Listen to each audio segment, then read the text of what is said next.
d'abord rapidement, voilà, comment fonctionne, notre service et surtout comment nous pouvons vous aider. Alors, dans notre équipe, hein, de l'association Horizon Santé Travail, nous avons une équipe qui est à votre disposition pour tout ce qui est, du domaine de la prévention en santé au travail. Alors, nous avons des ergonomes, qui sont en général qui travaillent par secteur, parce que nous avons plusieurs centres, plusieurs sites et ils travaillent par secteur et ils interviennent dans les entreprises pour des observations de poste, des observations de situation. Ils vous font des propositions d'amélioration. Ils viennent également dans les entreprises. Bon, on n'a pas pu le faire là depuis un petit moment, mais on va revenir dans les entreprises et ils font des sensibilisations à la prévention. Nous avons des psychologues du travail qui se déplacent également, qui traitent des situations collectives, qui traitent des RPS, risques psychosociaux. Je pense que vous connaissez maintenant, tout le monde connaît ce terme. Nous avons des techniciens et ingénieurs hygiène, sécurité, environnement qui analysent des environnements de travail, qui rappellent les obligations qui existent dans les entreprises, qui font des mesures d'ambiance de travail, comme le bruit, les mesures de bruit, les mesures d'éclairement, les mesures de température, etc. Nous avons des assistantes de santé au travail qui réalisent des fiches d'entreprise, qui viennent donc dans vos entreprises et réalisent des fiches d'entreprise pour repérer les risques. Et elles donnent des informations sur la réglementation, sur la prévention dans les entreprises. Donc nous travaillons en équipe et toute demande, faite dans une entreprise passe par le médecin du travail. C'est-à-dire que vous pouvez nous demander en direct, vous nous connaissez, vous pouvez demander en direct à votre médecin du travail: «Voilà, j'ai besoin heu, d'une intervention au sein de mon site». On vous répond, on prend contact avec nos collègues ou bien alors vous connaissez déjà nos collègues parce qu'ils sont déjà venus chez vous, vous les appelez mais de toute façon, ils nous tiennent au courant. Donc nous sommes vraiment une équipe et nous travaillons ensemble. Alors ensuite, je voulais vous montrer cette, cette, diapositive parce que, nous avons un site internet, Horizon Santé Travail, sur lequel vous trouvez énormément d'informations et de documents. Nous avons créé des fascicules d'information, de sensibilisation des salariés, de prévention et des fascicules qui sont spécifiques métiers, comme, la coiffure, le service, la restauration. Et sur le site internet, vous avez également toutes les actualités. Nous avons, tout ce qui concerne, par exemple, actuellement les vaccinations. Donc vous pouvez vous rendre sur ce site et vous naviguez dans le site et vous avez énormément d'informations. Alors, maintenant, nous allons rentrer dans le sujet. Donc, alcool, addiction, sensibilisation, prévention. Donc, cette séance est une séance d'information, hein, de sensibilisation sur la consommation d'alcool et ses conséquences dans le travail.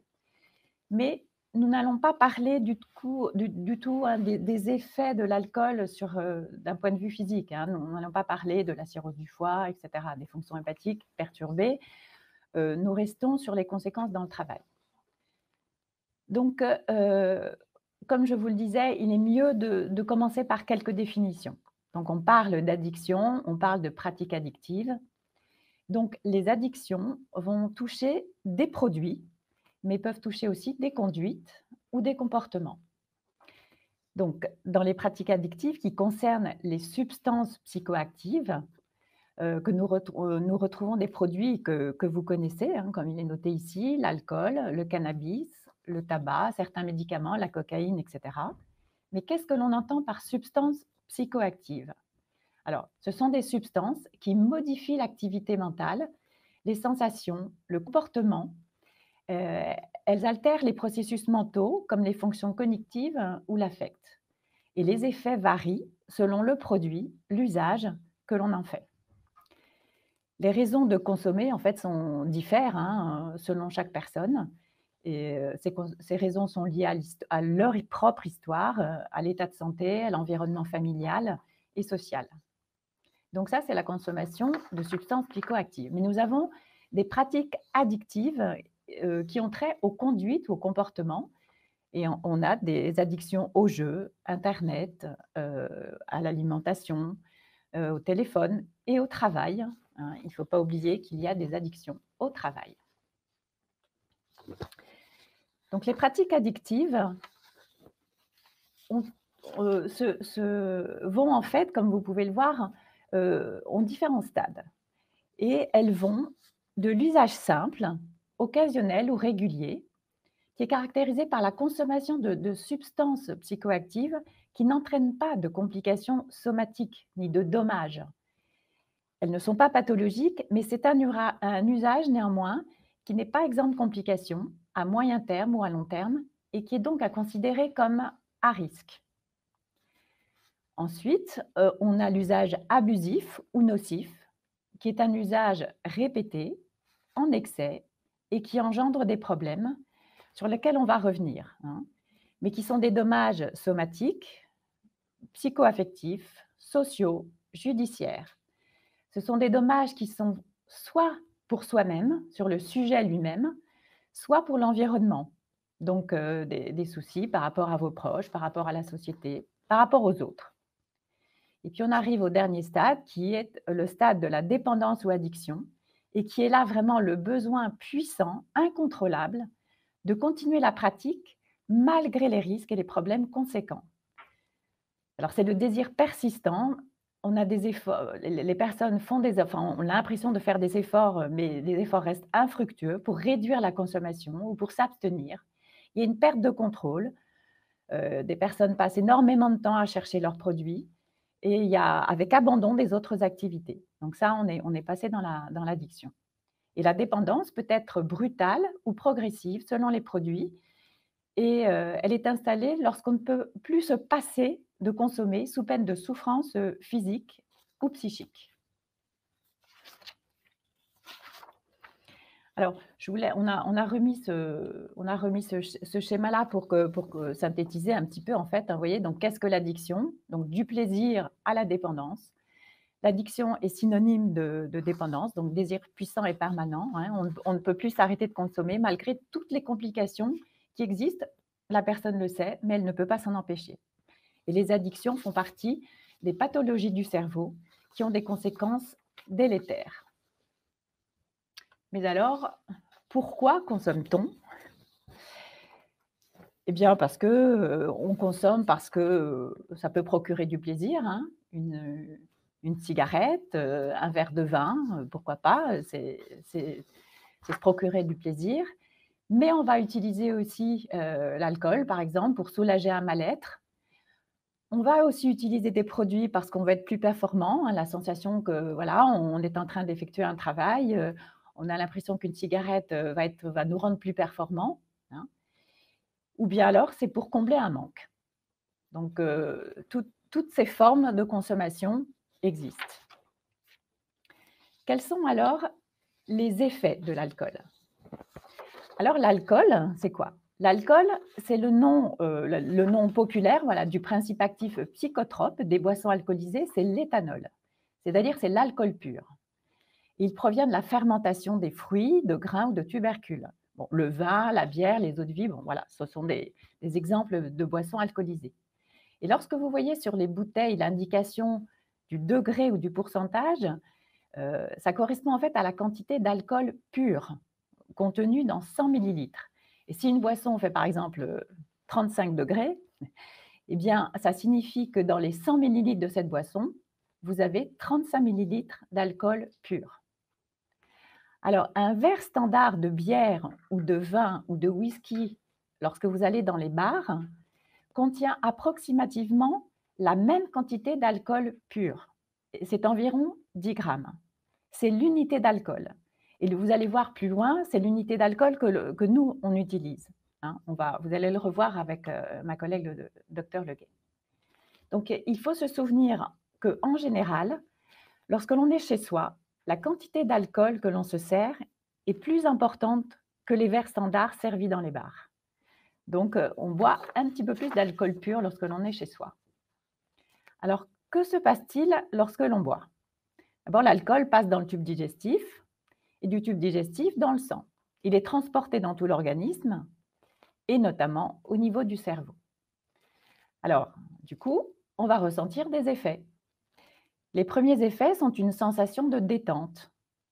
Voilà, vous avez, bon, peut-être connu, hein, on rentre éventuellement du travail, on prend une cigarette, on rentre du travail, on prend un verre de vin, hein, on entend ça en consultation, voilà, quand je rentre, je bois un verre de vin, j'ai l'impression de me détendre, voilà. Alors, ça peut être la détente, ça peut aller aussi jusqu'à l'euphorie, un peu l'excitation, ça dépend de combien de verres d'alcool on boit. Donc on rappelle donc que l'alcool, oui, c'est un produit, psychoactif, hein, qui agit sur le fonctionnement du cerveau et donc qui modifie la conscience, qui modifie les perceptions et de ce fait le ressenti et les comportements. Donc on parle de détente, mais on parle aussi de désinhibition. Vous êtes en soirée, voilà, on boit un verre, on se sent plus à l'aise, ça affranchit de la timidité, ça libère la parole, ça contribue au lâcher-prise, mais aussi les réflexes commencent à diminuer. Il y a la levée de l'anxiété, des inhibitions. Et l'effet psychostimulant de l'alcool commence en dessous de 0,5 g par litre de sang. Il faut savoir que l'alcoolémie est maximum en 1 heure et diminue progressivement en plusieurs heures, mais ça, vous allez le revoir aussi. Le troisième effet, c'est le plaisir de l'ivresse pour certains, hein, tout simplement. Alors évidemment, il y a les effets qui peuvent être agréables, mais il y a les risques. Les risques, comme on sait que l'alcool modifie les comportements, on va avoir comme risque la somnolence, donc diminution des réflexes, somnolence, mauvaise coordination des mouvements, et diminution de la vigilance. Et c'est là que commencent probablement les risques avec, par exemple, celui qui veut reprendre sa voiture. On a aussi élocution troublée. On peut aller jusqu'aux troubles de mémoire. Bon, voilà, là, on va de pire en pire, mais on peut aller, si effectivement on continue à boire, troubles de mémoire, trou noir et coma éthylique. Bon. Alors, vous notez ici aussi les pertes de contrôle avec passage à l'acte violent, ça existe, les troubles digestifs, nausées, vomissements, et puis ensuite, petit à petit, mais ce dont on ne veut pas parler dans cette présentation, c'est tout ce qui est atteinte des organes, etc. Mais ça se fait progressivement. Voilà. Donc maintenant, nous allons voir pourquoi on devient addict. Donc, je vais passer la parole à Fabienne. Bonjour à tous. Effectivement, une question intéressante. Est-ce que tout le monde m'entend? Oui. Une question intéressante se pose à nous tous. Pourquoi devient-on addict? Est-ce que tout le monde peut devenir dépendant? Eh bien non, pas tout le monde, car il faut impérativement la rencontre de 3 facteurs qui sont, comme le montre la diapositive, l'individu, donc la personne en haut de la diapo, le produit en bas à droite et à gauche l'environnement. Donc la personne, l'individu, eh bien d'abord, on n'est pas tous pareils. On est même tous différents face aux substances. Il existe ou non en nous des gènes fragiles pour l'alcool et on peut parler de susceptibilité génétique. De plus, les hommes, les femmes, on n'est pas égaux face à l'alcool. Deuxième élément important, c'est donc le produit. Si pas de produit, pas de risque, on est d'accord. Donc il faut rencontrer ce produit. Et il existe des modes dans les choix des produits. Actuellement, c'est le cannabis, c'est la cocaïne. Autrefois, c'était plutôt le vin. Et puis, certains produits sont évidemment beaucoup plus addictifs que d'autres. Troisième élément dans ce triangle, c'est l'environnement. Donc, qu'est-ce que c'est que l'environnement? C'est l'ensemble des facteurs socio-culturels et professionnels qui exercent leurs influences directes et indirectes sur la personne. Je vous donne des exemples. Par exemple, le domicile. En fonction du domicile, les rencontres ne seront pas les mêmes. Le milieu social, on a par exemple le problème de certaines banlieues, de certains quartiers, des lieux où la rencontre avec le produit est beaucoup plus facile. On a la problématique des jeunes qui veulent rentrer dans des bandes pour s'identifier ou pour faire comme les potes. Donc ça, évidemment, tout le monde connaît cette problématique-là par rapport à la drogue. Et puis on a, n'oubliez pas, le milieu de travail, qui va faire partie de notre webinaire, enfin de notre présentation. Le milieu de travail, avec en particulier le BTP, le showbiz, les traders, la restauration. Donc, il faut l'ensemble de ces 3 facteurs associés. Voilà, on va maintenant vous faire découvrir un film de quelques minutes expliquant le lien entre l'addiction et le système de la récompense au niveau du cerveau. Ce film est malheureusement un peu trop rapide dans ses explications, donc soyez bien concentrés, mais on va quand même vous l'introduire par ces quelques données préliminaires. Le cerveau, toute la journée, vous serez d'accord avec moi, il reçoit sans cesse des stimuli et le cerveau traite ces stimuli en répondant par un comportement ou bien une pensée. Exemple, le matin, je décide de me lever, qu'est-ce qui va se passer? Le cerveau met tout en place pour que la marche se mette en route. Si j'entends un bruit, qu'est-ce qui se passe? Je vais réagir au bruit par ou bien une pensée ou bien une action. Dans le cerveau, l'addiction, ce n'est absolument pas un phénomène inexpliqué, mais c'est bien une réalité cérébrale qui fait intervenir les cellules cérébrales et des substances chimiques associées. Vous allez donc dans ce film entendre parler de neurones. Les neurones, ce sont les cellules du cerveau, et de neurotransmetteurs qui sont ces petits messagers chimiques qui transmettent l'information. Donc, je vous passe le petit film.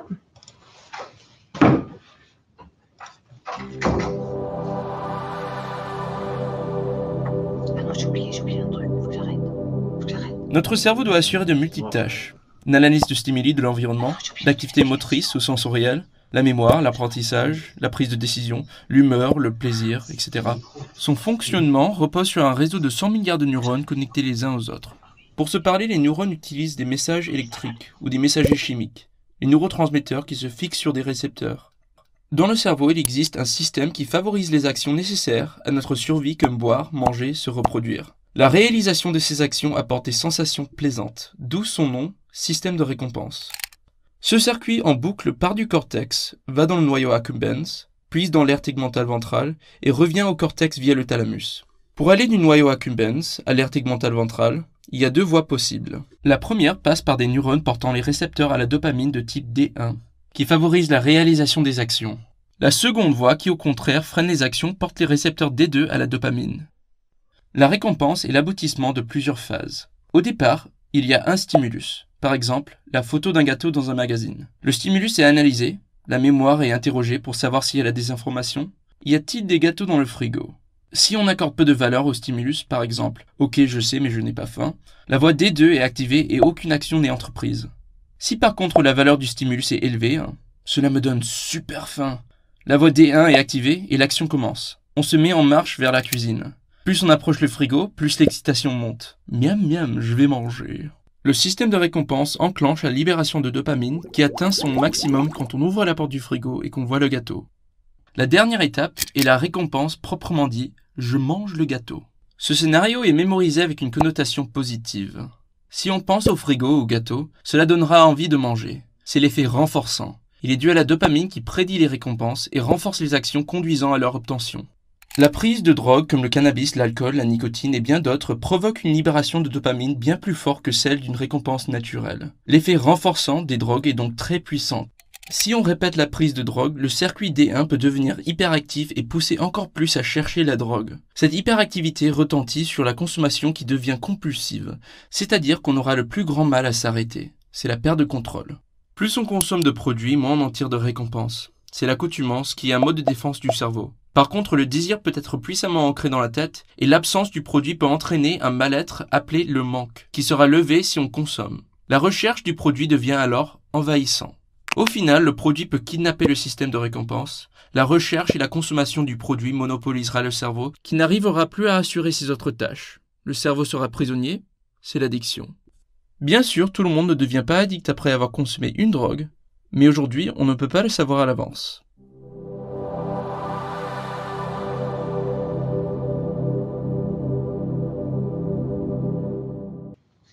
Donc, sur cette diapositive, on va voir quelles sont les recommandations actuelles à connaître et à respecter pour sa santé par rapport à l'alcool. Donc, on a 3 repères. Premier repère, l'alcool, c'est maximum 2 verres par jour et pas tous les jours. Deuxième repère, on ne consomme pas plus de 10 verres standards par semaine. Troisième repère, on doit avoir des jours dans la semaine sans consommation d'alcool. Vous avez un petit schéma juste en dessous qui représente ce que ma collègue vous a dit tout à l'heure, c'est-à-dire le verre standard qui est le petit verre gris à droite qui représentent 10 grammes d'alcool pur. Donc, tous ces verres que vous avez à côté ont 10 grammes d'alcool pur. Vous avez donc à gauche le ballon de rouge, après la chope de bière, le cocktail, la coupe de champagne, le petit whisky tout à côté. Et en fait, on a donc les deux extrêmes qui sont le whisky à 35 degrés qui ne comprend que 3,5 centilitres pour avoir 10 grammes d'alcool par rapport aux 25 centilitres de bière à 5 degrés.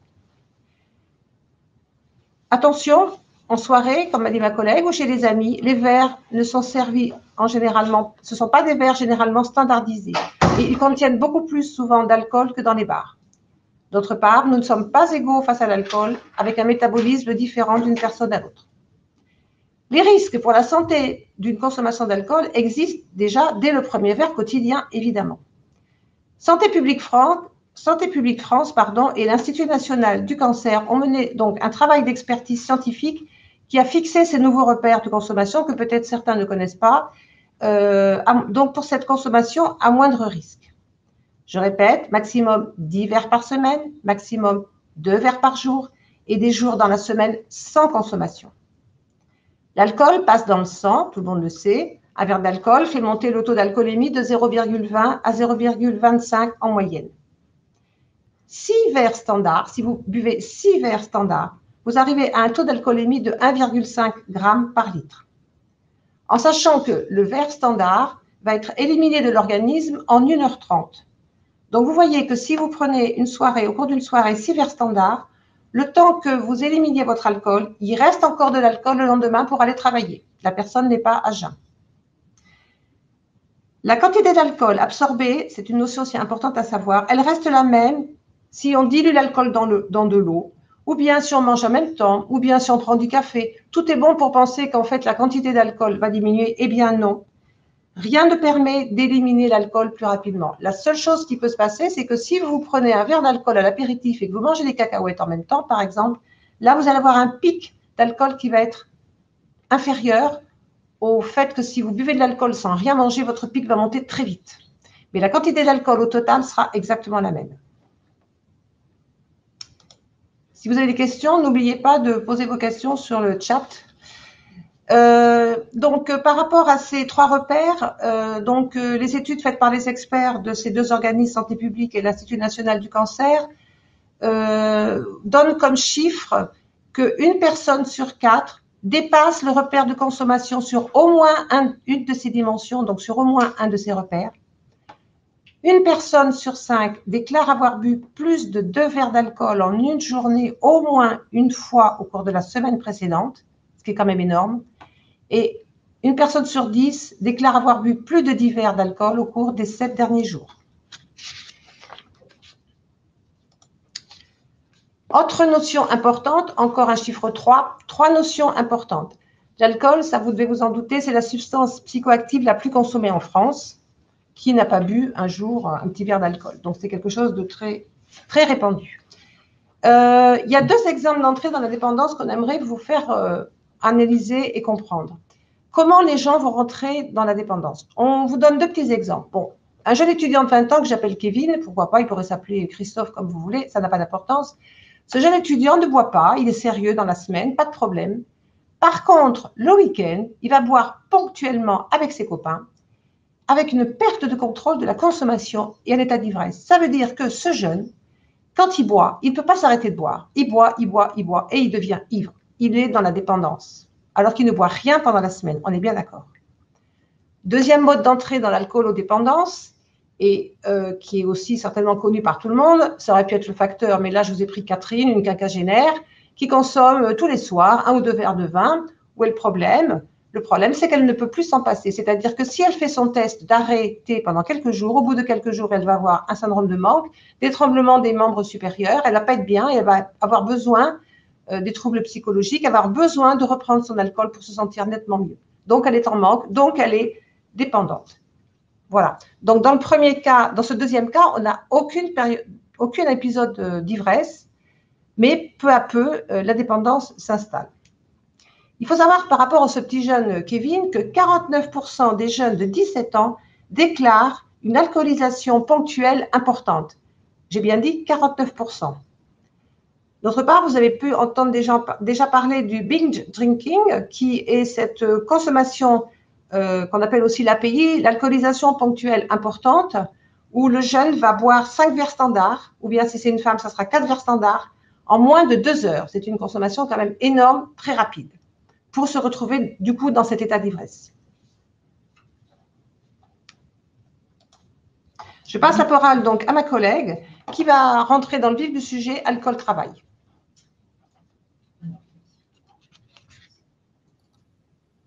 Voilà, j'espère que vous m'entendez. Là, j'ai remis le micro. Donc, nous avons vu donc, comment on devient dépendant à l'alcool. Nous avons vu des chiffres de la consommation de la population générale. Et donc, on peut voir aussi la consommation des personnes dites actives, c'est-à-dire les personnes qui travaillent. Donc, on voit que 7,7% des actifs âgés de 16 à 64 ans consomment quotidiennement de l'alcool. L'alcool est responsable à lui seul de 10 à 20% des accidents du travail. Il y a une étude qui a mis en évidence deux résultats. C'est que le risque d'accident de travail grave est multiplié par 2 dès lors qu'il existe une consommation chronique hebdomadaire excessive, c'est-à-dire plus de 2 verres par jour chez les femmes, 4 verres chez l'homme. Le risque d'accident du travail grave, c'est le second résultat, est augmenté de 50% pour ceux qui ont justement une alcoolisation ponctuelle importante, au moins une fois par semaine. Donc, le risque alcool-accident de travail est vraiment présent. Et c'est l'intensité de la consommation hebdomadaire sous forme chronique ou sous forme API, alcoolisation ponctuelle importante, qui constitue un facteur de risque des accidents du travail graves. Quand on parle d'accidents du travail graves, ce sont les accidents qui donnent lieu à des IPP, incapacité permanente partielle. Voilà. Alors, donc, on a vu des chiffres. Maintenant, on regarde un petit peu. Bon, il y a des études qui sont faites. Le ministère du Travail nous révèle que 4 types de postes, on a 4 types de postes qui sont plus touchés que les autres par les addictions, mais on sait bien que tous les postes peuvent être touchés, mais dans les études faites, 4 types de postes les plus touchés: le travail posté, le travail de nuit, le travailleur isolé, les postes à responsabilité élevée, les postes exigeants de la vigilance, les postes de conduite ou de pilotage. Ensuite, ça c'était les types de postes, ensuite on a des secteurs qui sont plus concernés. Mais on insiste sur le fait que tous les secteurs sont concernés par les conduites addictives. Et simplement, c'est la nature et la fréquence des consommations qui sont différentes selon le secteur concerné. Et par des études, on a pu voir que la consommation d'alcool est plus fréquente dans les secteurs de l'agriculture et de la pêche. Alors, pourquoi? Parce que l'on a vu qu'on avait 16,6% d'usage quotidien contre ce que nous avons vu antérieurement, là, les 7,7% parmi les actifs âgés de 16 à 64 ans. Et aussi le secteur de la construction, donc le bâtiment, c'est 13,4% d'usage quotidien contre 7,7% des actifs âgés de 7 à 64 ans. À titre d'exemple aussi, vous voyez par exemple la consommation de cannabis, comme disait ma collègue Fabienne, le cannabis, on va plus souvent le retrouver dans le secteur de l'art et des spectacles, 16,6% des consommateurs, le secteur aussi de la construction, le secteur de l'hébergement et de la restauration. Et on dit que dans les secteurs d'activité où il y aurait une consommation un petit peu significativement plus faible, on a l'administration publique, l'enseignement, les milieux de la santé humaine et de l'action sociale et les activités des services de ménage.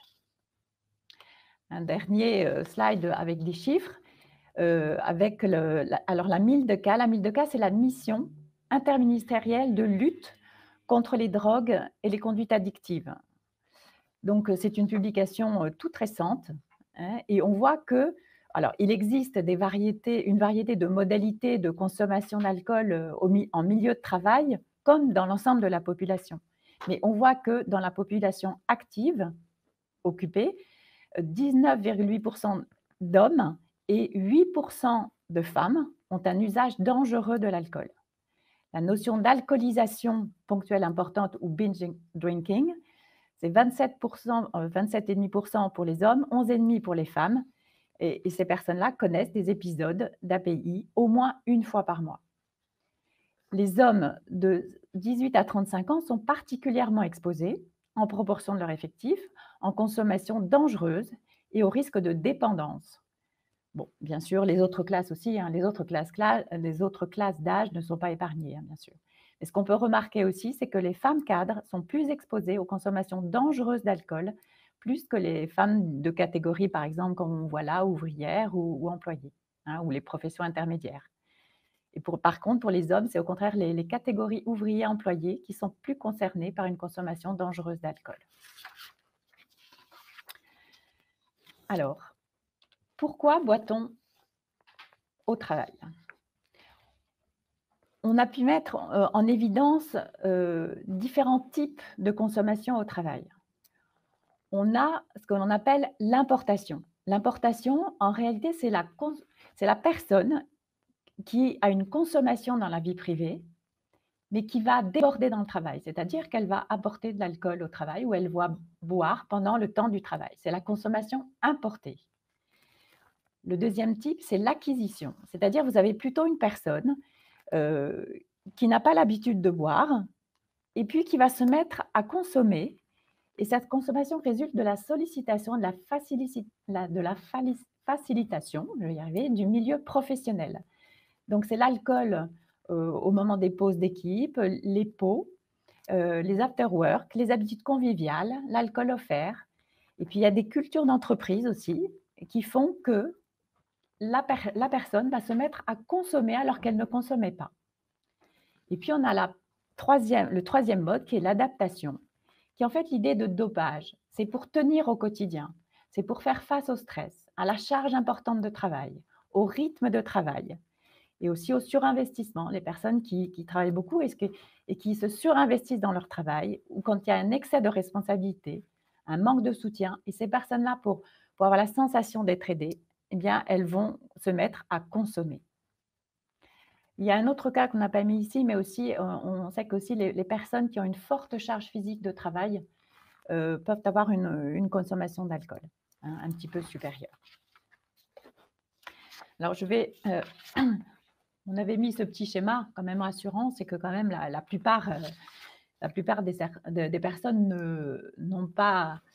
ne consomment pas au-delà de ce qui est nécessaire au niveau du travail, bien sûr.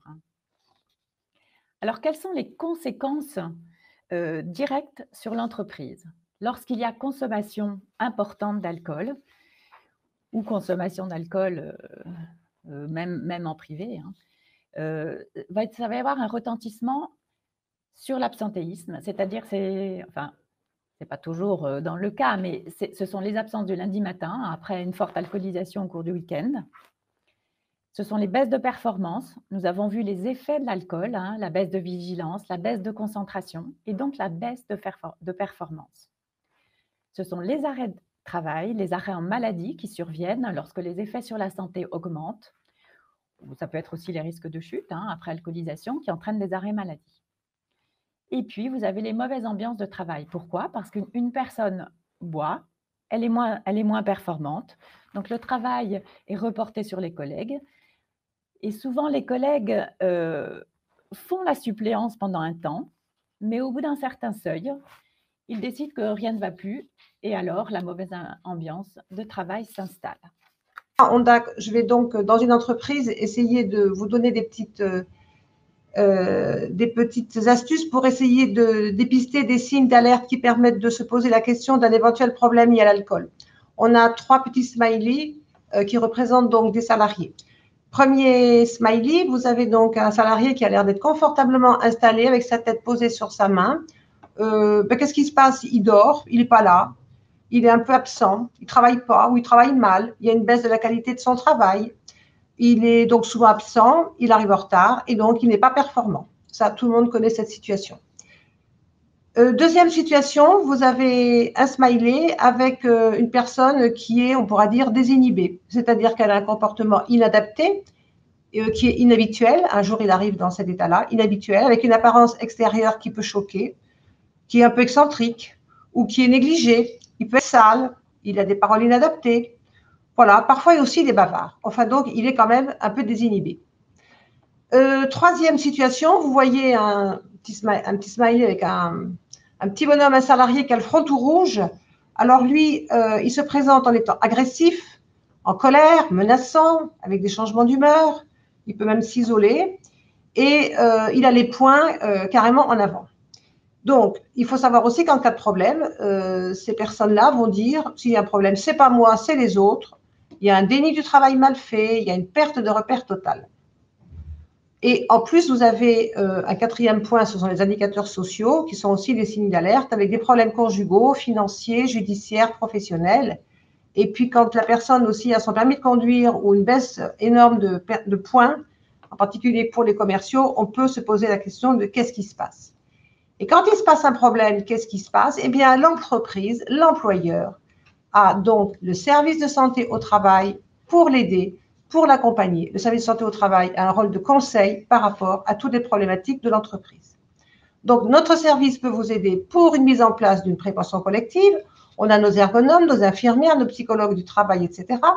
On peut gérer aussi les situations individuelles avec l'écoute, l'entretien, l'écoute de la souffrance, et puis évidemment les orientations vers le médecin traitant, vers les alcoologues, les XAPA, les addicts, etc., tous les organismes qui gravitent. On n'oublie pas aussi la prévention primaire dans nos services de santé au travail avec les médecins et les infirmières, avec des questionnaires audits, des questionnaires FASS, qui nous donnent une information très rapide sur la consommation du salarié, et donc on va donner des conseils de prévention adaptés. L'employeur, lui, doit prendre en compte les problèmes d'addiction, c'est une obligation, donc il a des obligations légales. Il doit mettre en place et à jour son règlement intérieur, et dans ce règlement intérieur, il y a un chapitre de la problématique de l'alcool. Il va s'occuper de son DUERP et puis il va organiser dans son entreprise les secours face à un problème de comportement.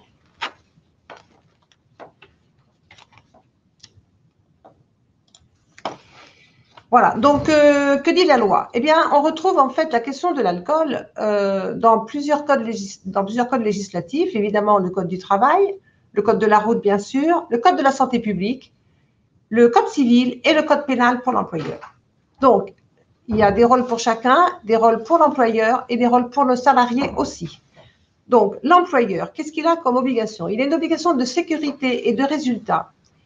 Il a une notion de faute inexcusable en cas d'accident ou de maladie professionnelle. Autre point important, il est interdit de laisser entrer ou séjourner dans les lieux du travail des personnes en état d'ivresse. Vous avez aussi une autre notion que tout le monde connaît, c'est qu'aucune boisson alcoolisée autre que le vin, la bière, le cidre ou le poiré n'est autorisée à rentrer sur le lieu du travail.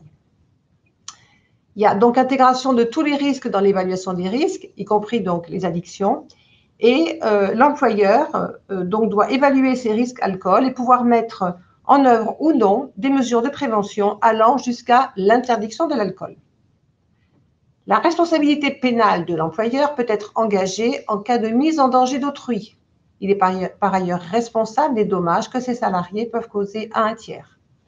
Donc, en cas d'accident dû à l'alcool, la responsabilité pénale est engagée. Ça veut dire que lorsque survient un accident du travail, l'employeur qui n'a pas mis en place de dispositif de protection suffisant peut et va voir sa responsabilité engagée, y inclus au plan pénal, notamment pour non-assistance à personne en danger ou encore pire, pour homicide involontaire.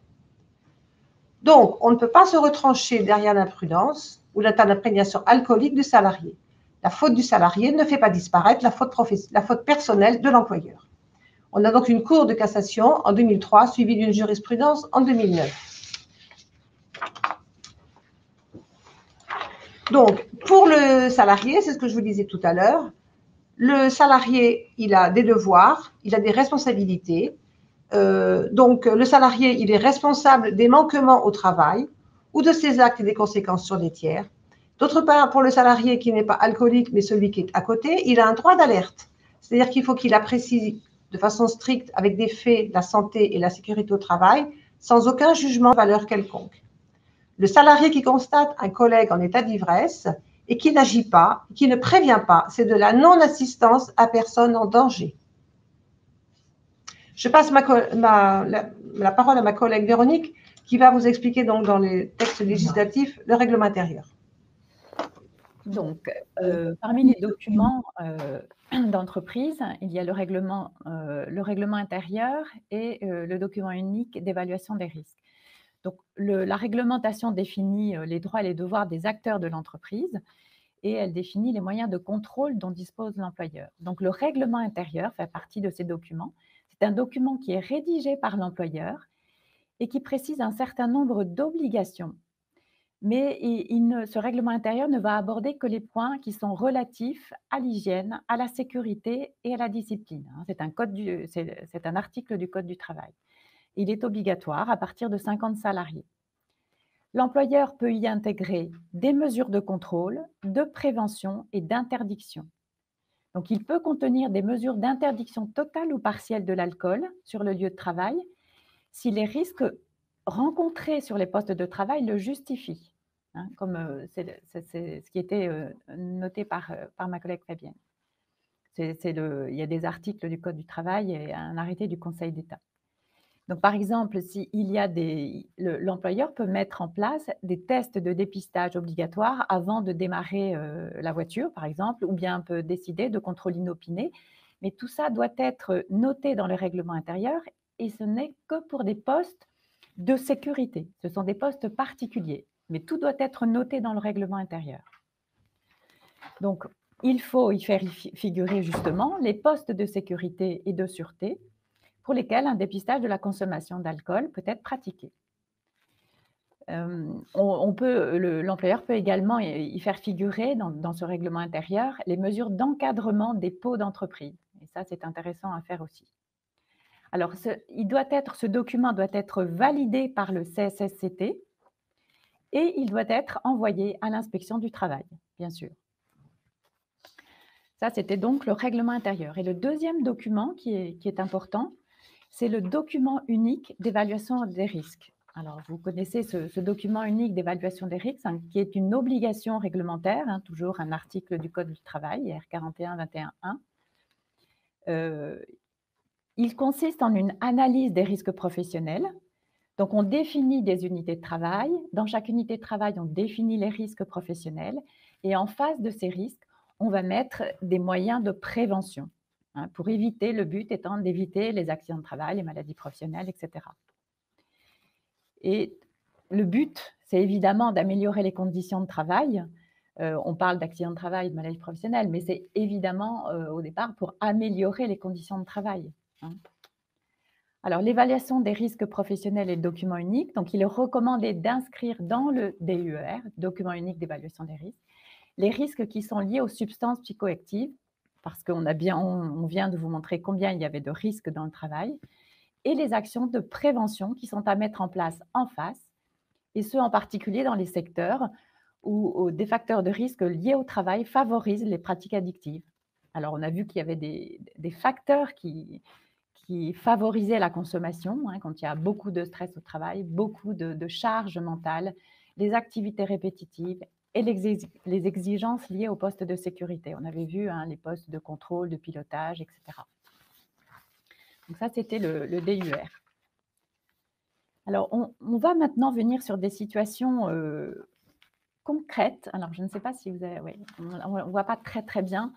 Mais on va venir donc maintenant sur des situations concrètes qui pourraient survenir au sein de votre entreprise. Voilà. Donc, une personne, prenons la situation d'un salarié qui présente un trouble du comportement. Vous ne pouvez pas savoir si c'est l'alcool, un trouble du comportement, ça peut être aussi une pathologie.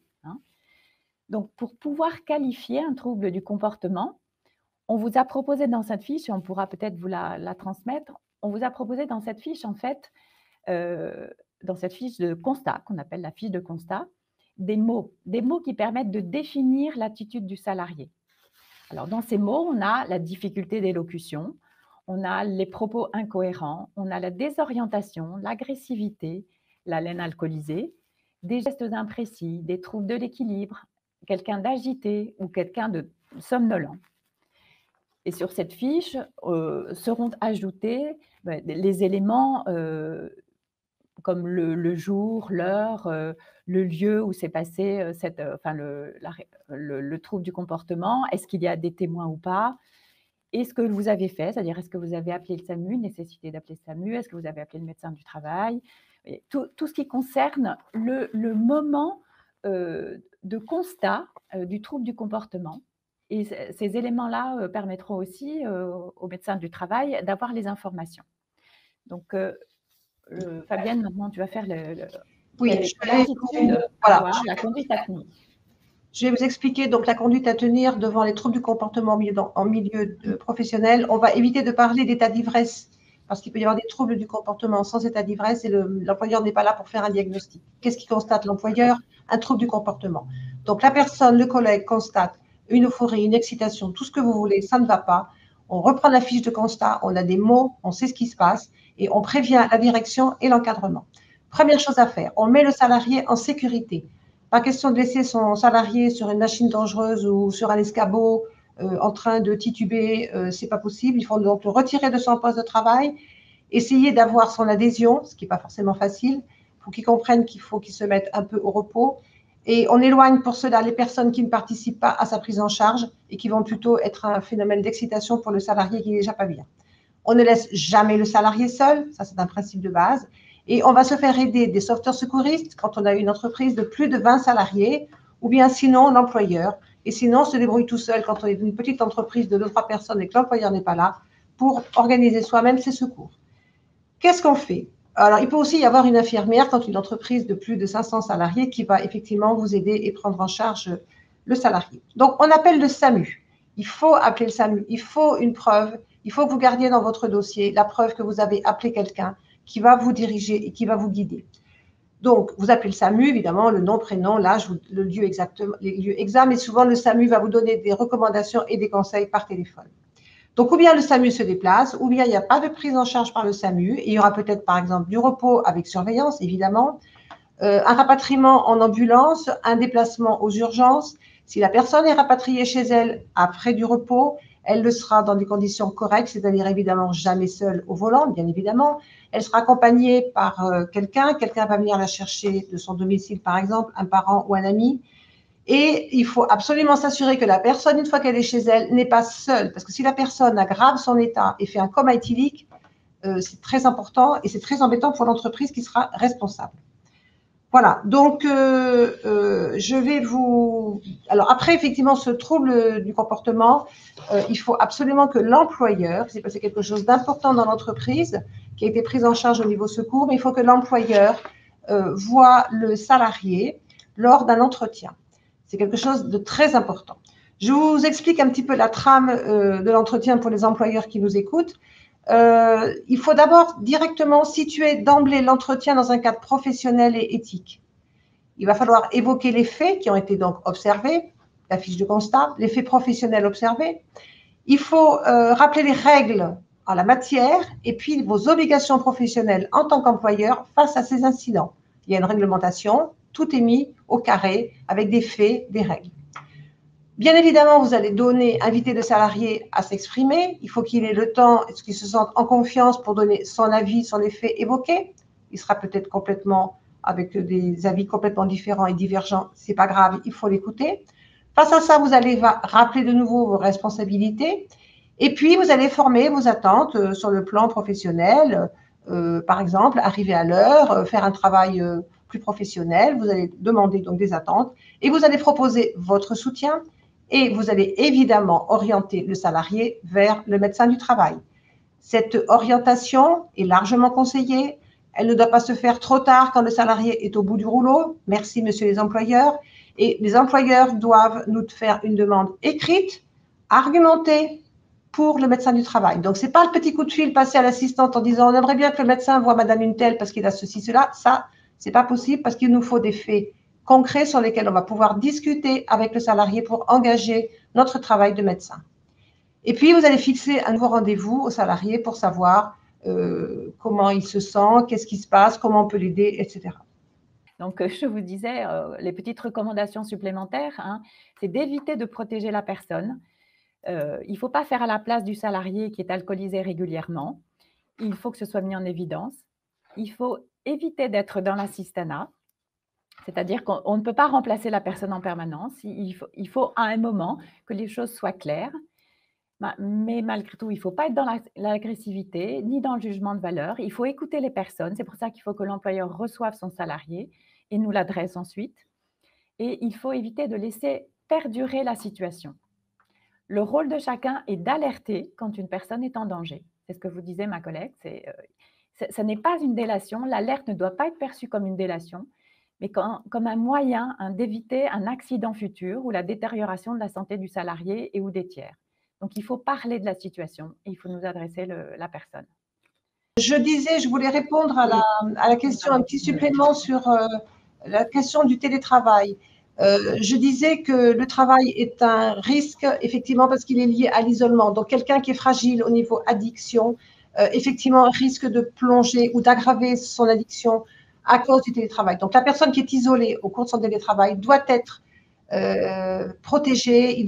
L'employeur doit s'assurer que tout va bien avec des appels téléphoniques réguliers, des réunions, des petits groupes WhatsApp avec des collègues, etc., pour que la communication se fasse au maximum. N'hésitez pas à envoyer effectivement le salarié à notre centre, à nos médecins du travail. Et de temps en temps, effectivement, on va remettre par exemple une personne au travail en présentiel plutôt qu'en télétravail, parce qu'en présentiel, elle sera protégée. Elle n'aura pas d'alcool avec elle. Elle n'aura pas le minibar ouvert chez elle. Et donc, ça sera plus facile de la recadrer et de l'aider dans ce domaine-là. Donc, la question, effectivement, est fort intéressante. Donc, je voulais conclure rapidement. Au travail, donc, la consommation de boissons alcoolisées existe dans l'ensemble des secteurs d'activité, certains étant évidemment plus concernés que d'autres. Mais en principe, il faut quand même savoir et rester optimiste. Le travail est source d'épanouissement et le milieu professionnel est un facteur de protection. On a beaucoup moins de personnes alcooliques dans le milieu du travail que chez les demandeurs d'emploi. Attention, par contre, parce qu'il faut quand même, on a bien vu dans cet exposé, que le travail peut être source de souffrance et représenter un milieu favorisant la consommation de substances psychoactives. D'où l'importance d'inscrire ces risques liés à ces produits dans le DU, document unique, et de mettre en place une démarche de prévention. Rôle important de la prévention de la désinsertion professionnelle et du problème des inaptitudes. Avec l'aide du service de santé au travail, médecins, infirmières, préventeurs, il faut comprendre la consommation d'alcool au sein de votre entreprise, dépasser les tabous et proposer des actions de prévention individuelle et collective.